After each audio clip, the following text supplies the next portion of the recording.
దివ్యల Madhuri alias Duvvada Madhuri Telugu ప్రేక్షకులకు పెద్దగా పరిచయం అక్కర్లేని పేరు. ఇప్పుడు చీంటపాక్ డుమ్ అంటూ అర్థం కాని టైటిల్తో అందరినీ నవ్వించేందుకు వస్తుందట మాధురి. మూవీలో ఆమె సెటప్ గెటప్ చూస్తే మాధురికి తగ్గ క్యారెక్టర్ ఏనన్న కామెంట్స్ వినిపిస్తున్నాయి. ఇప్పుడు ఇందులో ఆమె క్యారెక్టర్ పేరు గైరమ్మత్త. ముహూర్తపు షాట్కు నటి సమంత క్లాప్ కొట్టగా దర్శకుడు గోపిచంద్ మల్లేని తొలి షాట్ను డైరెక్ట్ చేశారు. విలేజ్ టాకీస్ బ్యానర్ పై నిర్మాణం జరుగుతున్న ఈ మూవీకి వైఎస్ లోహిత్ దర్శకుడు. ఇప్పటికే నర్సీపట్నం, హైదరాబాద్ పరిసర ప్రాంతాల్లో షూటింగ్ వేగంగా కొనసాగుతోంది. ఆగస్టు నెలలో సినిమాను విడుదల చేయాలని చిత్ర బృందం లక్ష్యంగా పెట్టుకుంది. వినోదభరితమైన కథ, నవ్వులు పంచే సన్నివేశాలతో చీంటపాక్ డుమ్ ప్రేక్షకులను అలరిస్తుందని యూనిట్ ఆశాభావం వ్యక్తం చేస్తోంది. కానీ ఇక్కడ దివ్యల మాధురి వేషమే అందరినీ ఆశ్చర్యపరుస్తోంది, నవ్విస్తోంది.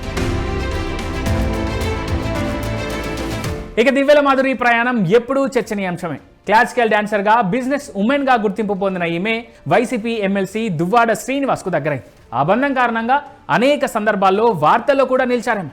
గతేడాది బిగ్ బాస్ తెలుగు సీజన్ 9లో వైల్డ్ కార్డ్ కంటెస్టెంట్గా ఎంట్రీ ఇచ్చి సంచలనం సృష్టించారు. తర్వాత తిరుమలలో రీల్స్ చేయడం, కేక్ కట్ చేయడం వంటి ఘటనలతో ఆమెపై కేసులు కూడా నమోదయ్యాయి. ఇలా వరుస వివాదాలు, వార్తల మధ్య నిలిచిన మాధురి ఇప్పుడు ఏకంగా సినిమాల్లోకి అడుగు పెట్టడం మరింత టాక్ ఆఫ్ ది టౌన్గా మారింది.